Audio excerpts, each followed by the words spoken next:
بسم اللہ الرحمن الرحیم۔ السلام علیکم ورحمۃ اللہ وبرکاتہ۔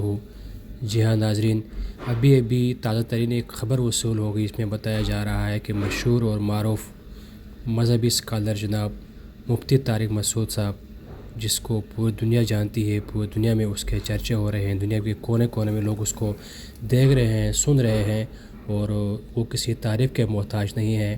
انہوں نے آج کسی جگہ بیان کرتے ہوئے ایک ایسے انوکھے اور الگ قسم کے الفاظ کا انکشاف کیا ہے جن کو سن کر شاید ہی آپ دنگ رہ جائیں گے۔ ان کے یہ سنہری الفاظ انشاءاللہ تعالیٰ ہم آپ کو ویڈیو کے آخر میں انہی کی زبانی سنائیں گے۔ انہوں نے اپنے کسی بیان میں آج بہت ایک اہم انکشاف کیا ہے۔ آپ جانتے ہیں وہ مسلک دیوبندی کے ایک بڑے مبلغ اور بڑے مذہبی اسکالر ہیں، پوری دنیا ان کو جانتی ہے۔ انہوں نے آج کسی بیان میں بتایا ہے کہ کوئی بھی مسلک کسی قسم کی کوئی بدعت کرتا ہے تو اس کو وہ اپنے امام کے کھاتے میں ڈال لیتا ہے۔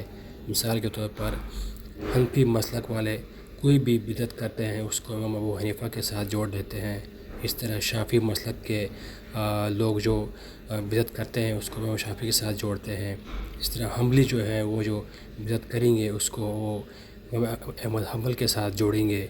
اور انہیں کو بتایا کہ حالانکہ یہ چاروں امام بالکل خالص توحید پر منہج تھے، انہوں نے پوری زندگی توحید کے اوپر کام کیا ہے، کسی قسم کی کوئی بدعت کا ارتکاب نہیں کیا ہے۔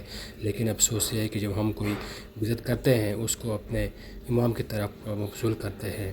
انہیں بتایا اس بدعت سے پاک خالص توحید والا جو مسلک اس ٹائم دنیا میں ہے وہ مسلک اہل حدیث ہے۔ حالانکہ خود دیوبندی ہونے کے باوجود انہوں نے مسلک اہل حدیث کا صرف پرچار نہیں کیا ہے بلکہ اس کا ساتھ بھی دیا ہے، ان کی تعریفیں کی ہے۔ انہوں نے کہا اس ٹائم اگر کوئی خالص توحید پر چلنے والا مسلک ہے وہ مسلک اہل حدیث ہے، جو انہیں کوئی بدعت کرتے ہیں وہ نہیں بدعت کر کے کسی امام کے کھاتے میں ڈالتے ہیں بلکہ ان کا امام خالص اور خالص محمد رسول اللہ صلی اللہ علیہ وسلم ہے۔ اور مسلک اہل حدیث نے آج تک نہ کسی قسم کی کوئی بدعت کی ہے، نہیں کسی قسم کی کوئی بدعت کو انہوں نے کسی امام کے کھاتے میں ڈالا ہوا ہے۔ مولانا طارق مسعود صاحب کی یہ سنہری الفاظ آپ ذرا خود ان کی زبان سے سنیے گا۔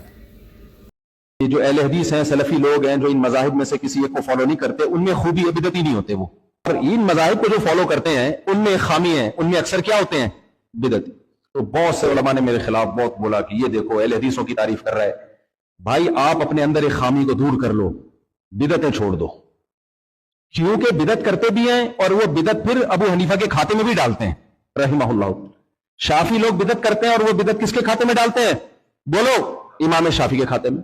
حنبلی لوگ بدعتیں کرتے ہیں اور وہ بدعت کس کے کھاتے میں ڈالتے ہیں؟ امام احمد حنبل کے کھاتے میں۔